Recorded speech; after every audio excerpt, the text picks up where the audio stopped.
creo en la bondad de las personas. Esta fue una de las muchas frases que una niña llamada Ana Frank escribió en su diario. Una niña que atravesó lo impensable. Una niña que vivió una de las peores épocas en la historia de la humanidad moderna. Pero para entender esto, tenemos que entender el contexto político y social de esa época.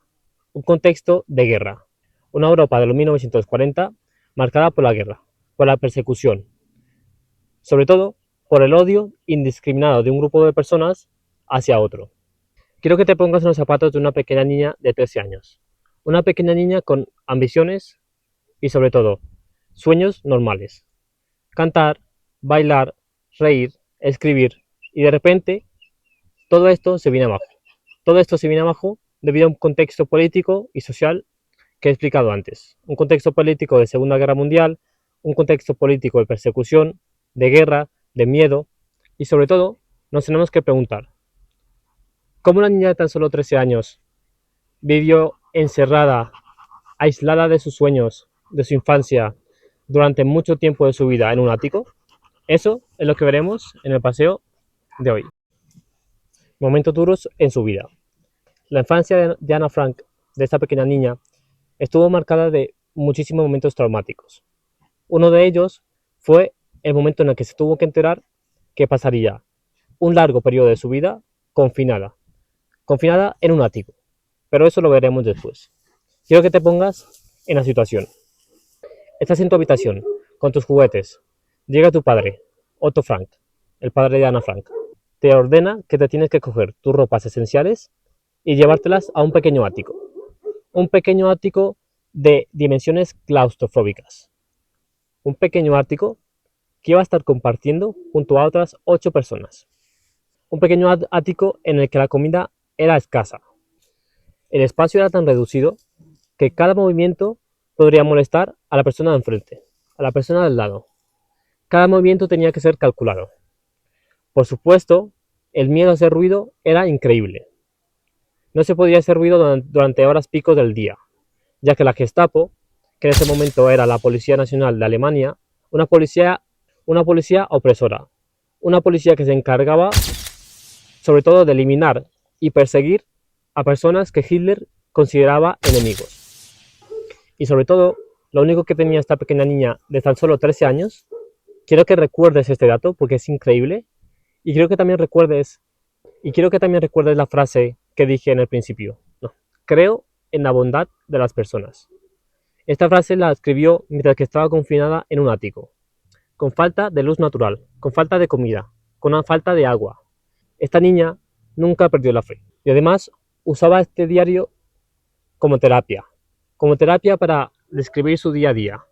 En este describía tensiones que se vivían en el ático, tensiones que para ella eran humanas, tensiones que lo que hacían era revivir y mostrar la desesperación que vivían estas otras 8 personas.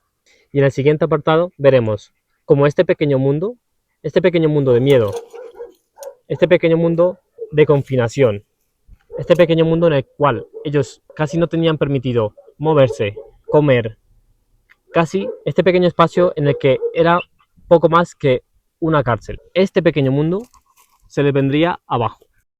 El día de la captura. Este día fue un día lleno de incertidumbres. Un día que marcaría la vida de Ana Frank para siempre. No se sabe con exactitud si fue algún delator o simplemente que hicieron ruido en una hora que no debían. Pero el caso fue que la Gestapo llegó a ese escondite. Ese escondite que era claustrofóbico, en el cual no tenían acceso a comida, no tenían acceso a agua, no había luz natural, pero era un pequeño mundo seguro, seguro de las barbaries que muchas millones de personas estaban viviendo en ese momento. De repente, este pequeño mundo se venía abajo con la incertidumbre de no saber qué iba a pasar con tu familia, qué iba a pasar con tus amigos, qué iba a pasar con tu pequeña hermana. Este era uno de los mayores miedos de esta pequeña niña, de Ana Frank. No saber qué iba a pasar con su familia, la incertidumbre y sobre todo el miedo a saber qué le iba a pasar a ella misma. Y sobre todo, quiero que te pongas en la posición de esta pobre niña. Una pobre niña, una pobre niña a la cual hace poco tiempo tenía ambiciones y hobbies normales. Bailar, escribir, cantar, como he dicho antes. Todo esto se viene abajo. Todo esto se viene abajo de una de las peores formas. Porque como vamos a ver a continuación, Ana Frank y su hermana Margot fueron llevadas a uno de los peores campos de concentración. Quiero que te imagines por un momento a esta pequeña niña. Esta pequeña niña que, como dije antes, tan solo tenía 13 años. Una pequeña niña que estaba a punto de entrar a un campo de concentración. Era uno de los peores lugares en el que podías entrar en esa época.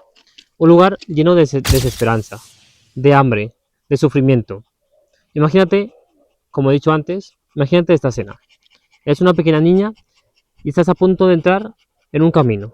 ¿Ves de lejos una estructura de concreto, con alambres de púas, con soldados que te miran con discriminación? Te abren la puerta y lo que primero que ves son gente muy parecida a ti, pero sobre todo gente, gente rota, gente sufriendo, gente llorando, gente con problemas mentales, gente con alguna amputación, sobre todo personas como tú, personas que están sufriendo, personas que han visto una de las peores cosas que se pueden ver: torturas, fusilamientos, empalamientos, palizas. Todas estas cosas las vivieron estas personas que eran como tú, que son como esta pequeña niña de 13 años. A mí me parece una locura que niños, adultos, embarazadas hayan estado en estas condiciones. Ana Frank, junto a su hermana Margot, fueron llevadas primero al campo de concentración llamado Westerbork. Este campo realmente era un sitio de transición, para después ser llevada a Auschwitz. En Auschwitz se vivió una de las peores cosas que se pudieron ver. Fusilamientos, como he dicho antes, palizas, se vivieron asesinatos en cámaras de gas. Era una locura. Veía a compañeros suyos salir de este sitio de confinamiento y nunca más volver. Compañeros que decían que iban a una ducha, que iban a un paseo, pero nunca se les volvía a ver. Y como he dicho antes, este era uno de los sitios, o estos sitios eran de los peores sitios para estar. Estos sitios en los que te mataban, te fusilaban. Estos sitios te mataban simplemente por tener un ideal, por seguir una religión. Y finalmente, en Bergen-Belsen, que era uno de los campos de concentración finales que Ana pisaría, por desgracia, moriría aquí. Moriría aquí ya que las condiciones eran nefastas. Una vez Ana estaba en Bergen-Belsen, los nazis estaban perdiendo su poder, con lo cual la menor de sus prioridades era ocuparse de estos reos, de estos presos, de estas personas que no tenían libertad, que como he dicho antes no tenían comida, estaban sujetas a tratos inhumanos, estaban sujetas sobre todo también a experimentos físicos con ellos.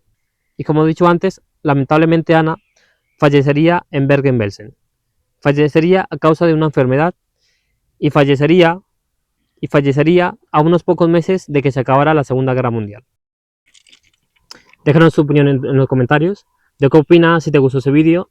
Seguramente nadie haya visto ese vídeo, pero bueno, ha sido un buen paseo. Apolo se lo ha pasado bien, yo me lo he pasado bien investigando ese tema. Ha sido un tema súper interesante, así que muchas gracias y hasta la próxima.